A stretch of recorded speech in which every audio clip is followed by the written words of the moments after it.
നമ്മുടെ നിയോണയുടെ കുർബാനയൊക്കെ ഉള്ളപ്പാട്. അപ്പം എന്തായാലും അവളൊന്ന് ഒരുക്കി കൊടുത്തിട്ട് വരാം.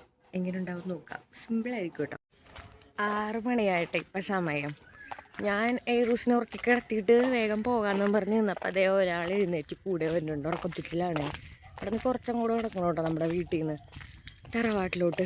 അങ്ങനെ നമ്മൾ നിയോയുടെ അടുത്ത് എത്തിയിട്ടുണ്ട്. ആളിവിടെ എഴുന്നേറ്റിട്ട് പോലും ഇല്ലാന്ന് കേട്ടോ. ഞാൻ വന്നു കഴിഞ്ഞപ്പോഴാണ് എഴുന്നേൽപ്പിക്കുകയൊക്കെ ചെയ്തത്. അങ്ങനെ മേക്കപ്പ് ഒക്കെ സ്റ്റാർട്ട് ചെയ്തിട്ടുണ്ട്. അവർക്ക് ഭയങ്കര സിമ്പിളായിട്ട് മതി എന്ന് പറഞ്ഞുകൊണ്ട് അധികം ഒന്നും വലിയ മേക്കപ്പ് ഒന്നും ആരും പ്രതീക്ഷിക്കും. നമ്മുടെ നിയോ ആരാണെന്ന് അറിയാൻ പാടില്ലാത്തവർക്ക് വേണ്ടി പറയണേ. ഇവളെൻ്റെ അനിയത്തിയാണ്, അതായത് എൻ്റെ പപ്പയുടെ അനിയൻ്റെ മോളാണ് കേട്ടോ.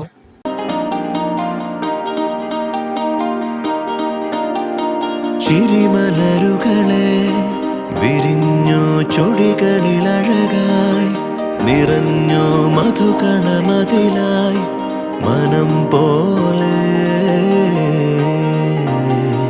ചിരിമലരുകളെ വിരിഞ്ഞോ ചൊടികളിലഴകായി നിറഞ്ഞ.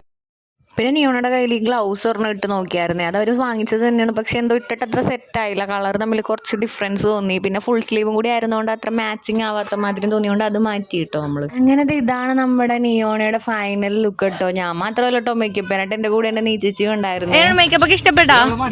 സൂപ്പർ അല്ലേ? സിമ്പിൾ അല്ലേ? അങ്ങനെ അവളെ കൊണ്ട് മേക്കപ്പ് ഒക്കെ കൊള്ളാന്ന് പറയിപ്പിച്ചിട്ടുണ്ട്. ചുമ്മാ പറഞ്ഞാട്ടോ അവൾക്ക് ഓൾറെഡി ഇഷ്ടപ്പെട്ടെ. അപ്പൊ ഇതിന്റെ പാർട്ട് 2 വരുന്നതായിരിക്കും.